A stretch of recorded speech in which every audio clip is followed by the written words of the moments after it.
మూడు సార్లు ఈ సంవత్సరంలో 3 సీజన్లలో 3 సార్లు ఆ పెద్ద చెరువు నీళ్లు వెనక్కిదన్ని చాలా మంది రైతుల భూములు మునిగిపోయినాయి. కనీసం ఎంఆర్ఓ గారు కూడా పోయి ఆడ రాసుకుంటలేరు భూమి మునిగిపోయింది పంట నష్ట పరిహారం ఎట్లా అని. ఇదేదో ప్రకృతి వైపరీత్యంతో మునిగిపోయింది కాదు. ఇంతకుముందు ఏదైతే కానాయిపల్లి రిజర్వాయర్లో వాటర్ గేట్లు ఎత్తలేదన్నామో అవే వెనక్కి దాన్ని ఈ కడకుంట్లలో ఉన్నటువంటి పెద్ద చెరువు వెనక్కి కొట్టి భూములు మునిగిపోయినాయి. అంటే ఇది కంప్లీట్గా ప్రభుత్వం యొక్క తప్పు. నష్టపోతుంది ప్రజలు, కానీ నష్టపరిహారం జోలికి కూడా పోతలేరు.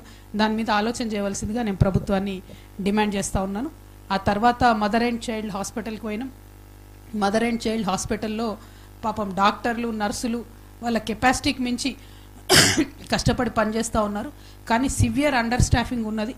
తక్కువ మంది డాక్టర్లు ఉన్నారు. గైనకాలజీలో చాలా ఇబ్బంది పడుతున్న పరిస్థితి కనిపిస్తుంది. ఇక రేడియాలజీలను అయితే ఒక్కరంటే ఒక్కరు కూడా పర్మనెంట్ స్టాఫ్ లేరు. మొత్తం కూడా రెసిడెంట్స్ని పెట్టుకునే చేస్తున్నటువంటి సందర్భం. అదేవిధంగా ఈ వనపర్తిలో ఉన్నటువంటి టీ డయాగ్నోస్టిక్స్ ఏదైతుందో మరి ఎలుకలు కొట్టేసినాయట మెషిన్లను. మరి అవి పొలిటికల్ ఎలుకలో మామూలు ఎలుకలో నాకు తెలియదు, కానీ ఎలుకలు కొట్టేసినాయట మెషిన్లను.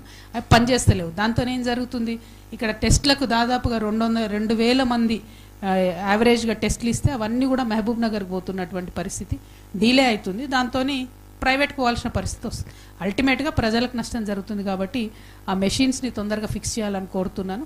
నేను ఏ జిల్లాకు పోయినా వైద్యం మీద ఫోకస్ పెడతా ఉన్నాం. కాబట్టి ఈ ప్రతి హాస్పిటల్లో ఉన్న సమస్య మీ దగ్గర కూడా చెప్పక తప్పని సమస్య. శానిటేషను, కేర్ టేకర్స్, అట్లా patient caretakers, security guards వీళ్ళందరినీ కలిసి ప్రైవేట్గా ఏజెన్సీలతో పెడుతున్నారు. రాష్ట్ర వ్యాప్తంగా వీళ్ళు 20 నుంచి 22,000 మంది ఉంటారు. వాళ్లకు జీతాలు రాక 3 నెలలు అవుతుంది. ఆ జీతాలు రాకపోతే వాళ్ళు కనీసం యూనిఫామ్ కూడా ఉతుక్కోలేని పరిస్థితులలో ఉన్నారు.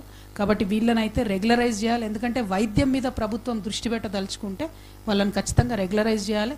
చేస్తే వాళ్ళు రెగ్యులర్ ఎంప్లాయీస్ లాగా జీతాలు సరిగ్గా వస్తాయి. కాబట్టి పేషెంట్లు ఇబ్బంది పడకుండా ఉంటారని చెప్పి నేను భావిస్తూ ఉన్నాను. ఇంకా ఆ తర్వాత అక్కడి నుండి వచ్చి మేము ఏమైనా పోయి నాకు గొంతు నచ్చలేదా మీకు? బంజాయవా కాసేపు? వేడిగా ఉందన్నా? బంజాయబా?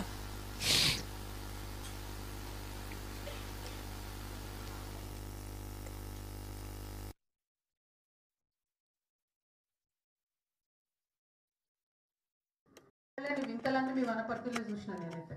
ఒక దగ్గరనేమో ఎలుకలు వైర్లు కొడతాయి, ఇంకో దగ్గరనేమో ఎండ బాగుందని చెప్పి గొడవ కాలిపోయింది. ఇక నేను ఏం చేయాలి? నేను ప్రపంచంలో ఎక్కడ చూడాలి ఇటువంటి పెబ్బేరు మార్కెట్లో ఆడ రైతులందరూ పాపం వడ్లెండ పోసుకొని ఉంటే వాళ్ళని పలకరిద్దామని పోయినాం. పోతే ఆడ గోడౌన్ కాలిపోయింది. ఇదేంటి అంటే 5,000 మెట్రిక్ టన్నులు స్టోర్ చేసే గోడౌన్ కాలిపోయింది. అది ఓన్లీ ఎండలు ఎక్కువైనాయని కాలిపోయినాడు. మరి సేమ్ అట్లాంటిదే పక్కకి ఇంకో గోడౌన్ ఉంది, అదైతే కాలిపోలేదు. సో మరి ఇది ఎందుకు కాలింది ఏంది అన్నది మాత్రం ఎంక్వైరీ జరగాల్సినటువంటి అవసరం ఉన్నది. నేనైతే చూడంగానే డైరెక్ట్గా ఏదో దాల్మే కుచ్ కాలా హై అని మాత్రం అనిపించింది. क्या बोलते हैं, क्या काला है कौन ढूंढना, तो वो हालत है वनपर्ती में. अब मेगा रेड्डी साहब के ज़माने में जल गया ये बोल के उन्हों बोल रहे, नहीं उनके ज़माने में जल गया बोल के इन्हों बोल रहे. सच क्या है मुझे पता नहीं है. వనపర్తి ప్రజలకు తెలుసు. నా రిక్వెస్ట్ ఏంటంటే ఈ గోడౌన్ ఎందుకు గాలింది, తద్వారా లాభపడి ఇన్సూరెన్స్ తెచ్చుకున్నది ఎవరు, ఆ విషయం మీద డెఫినెట్గా ఎంక్వైరీ జరగాల్సిందని నేను కోరుతా ఉన్నాను. అదేవిధంగా వడ్లు మొత్తం వనపర్తి జిల్లా అంతా కలిపి 2 లక్షల ఎకరాలలో ఈసారి వరి సాగు చేస్తే 4.5 లక్షల టన్నుల ధాన్యం వస్తుందని చెప్పి ప్రభుత్వం ఒక ఎస్టిమేట్ చేసి 3.5 లక్షల టన్నుల ధాన్యం మేము కొంటామని చెప్పేది. అంటే 3.5 లక్షల టన్నుల ధాన్యం కొనాలంటే మినిమం 1000 నుంచి 1,200 కొనుగోలు కేంద్రాలు కావాలి. కానీ ప్రభుత్వం ఇప్పటివరకు తెరిచిందని 330 కొనుగోలు కేంద్రాలు మాత్రమే తెలిసి 35,000 క్వింటాలు మాత్రం కొన్నారు. అంటే మీ టార్గెట్లో ఓన్లీ 10% కొన్నారు. మీరు ఎందుకు ఇట్లా చేస్తున్నారు అని అంటే బోనస్ ఇవ్వాల్సి వస్తుంది కాబట్టి కొంటమన్న దాంట్లో 10%, 20% కొనడము, మిగతా వాళ్ళు రైతులు అలసిపోయి మధ్యలో దళారులకు అమ్ముకొని వెళ్ళిపోవడం. ఎంత దారుణం అంటే 17% తేమ వరకు అలౌ చేస్తామని చెప్పేమో మినిస్టర్లు చెప్తారు, సీఎం చెప్తాడు. ఇక్కడనేమో వాళ్ళు కాంటాలు పెడతలేరు. కనీసం అంత పెద్ద మార్కెట్లో కాంటాలు పెట్టలేదు. చాలా అన్యాయంగా ఉంది. 20-25 రోజుల నుంచి పంటను మీద పెట్టుకొని పడిగాపులు కాస్తున్న రైతులు ఉన్నారు. దయచేసి ప్రభుత్వం సీరియస్గా స్పందించాలి, వెంటనే కొనుగోలు ప్రారంభించాలని చెప్పి నేను ప్రభుత్వాన్ని డిమాండ్ చేస్తున్నా. పాతపల్లికి వచ్చినాం. నెక్స్ట్ అక్కడి నుంచి పెబ్బేరు మార్కెట్ చూసి పాత 50 డబుల్ బెడ్రూమ్ కోసం కట్టించిండ్రు. కానీ ఇంతవరకు వాటిలోకి ఫినిష్ చేస్తలేరు. కాంట్రాక్టర్ ప్రాబ్లం అని చెప్తున్నారు. గమ్మత్ ఏంటంటే ఆ కాంట్రాక్టర్ పోయి ఆ డబుల్ బెడ్రూమ్ ఎవరికైతే 50 మందికి వచ్చిందో వాళ్ళందరినీ కూర్చోబెట్టి ఒక్కొక్క బెనిఫిషియరీ దగ్గర 85,000 రూపాయలు తీసుకోవడం జరిగింది. అది అందరూ చెప్తున్నారు. కాంట్రాక్టర్ ఉల్టా పైసలు ఎందుకు తీసుకున్నాడు ఇప్పటివరకు అర్థమైతే లేదు. ఎందుకంటే ఆల్రెడీ ఆయన గవర్నమెంట్ నుంచి రావాలి పైసలు, కాంట్రాక్టర్ పైసలు తీసుకున్నాడు. మరి ఆ కాంట్రాక్టర్ ఎవరు, అది తీసుకున్నది ఎవరు? సరే తీసుకున్నాడు, కట్టాలి కదా కనీసం అని చెప్పి ప్రజలు అడుగుతున్నారు. కాబట్టి దీని మీద వెంటనే అధికారులు దృష్టి పెట్టాలి, కలెక్టర్ గారు దృష్టి పెట్టాలి.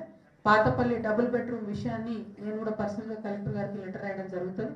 అక్కడ ఉన్న ఆడబిడ్డల గోస చాలా దారుణంగా ఉన్నది. మొత్తం పెప్పేరులో ఒక 4-5 డివిజన్స్లో ఈ పాతపల్లి గ్రామంలో కనీసం మంచినీళ్ళు కూడా లేనటువంటి పరిస్థితి ఉన్నది. కాబట్టి అధికారులు తక్షణమే దృష్టి పెట్టాలని చెప్పి నేను రిక్వెస్ట్ చేస్తా ఉన్నాను. ఆ తర్వాత పెబ్బేరుల బీసీ కాలనీకి వచ్చినాం. అక్కడ అన్ని సమస్యలు 6 గ్యారెంటీల చుట్టే తిరుగుతున్నాయి. ఎవరికి సిలిండర్లు వస్తలేవు, ఎవరికి కూడా ఫ్రీ కరెంట్ వస్తలేదు, ఎవరికి కూడా ఏవైతే 6 గ్యారెంటీలో చెప్పిన 2,500 వస్తలేవు, తులం బంగారం వస్తలేదు. ఇట్లా ప్రతి ఒక్కరు కూడా ఆ కాలనీ విషయాలు చెప్తూ వచ్చింది. ఇక ఇన్ఫ్రాస్ట్రక్చర్ రోడ్ల విషయం అయితే మళ్ళీ చేద్దామా, రిపేర్ చేద్దామా అన్న విషయం కనీసం పట్టించుకుంటలేరు. కాబట్టి అధికారులు, మున్సిపల్ అధికారులు కొంత శ్రద్ధ పెట్టాలని చెప్పి నేను కోరుతా ఉన్నా. పెప్పేరులో రోడ్ వైండింగ్ అవుతుంది. Road winding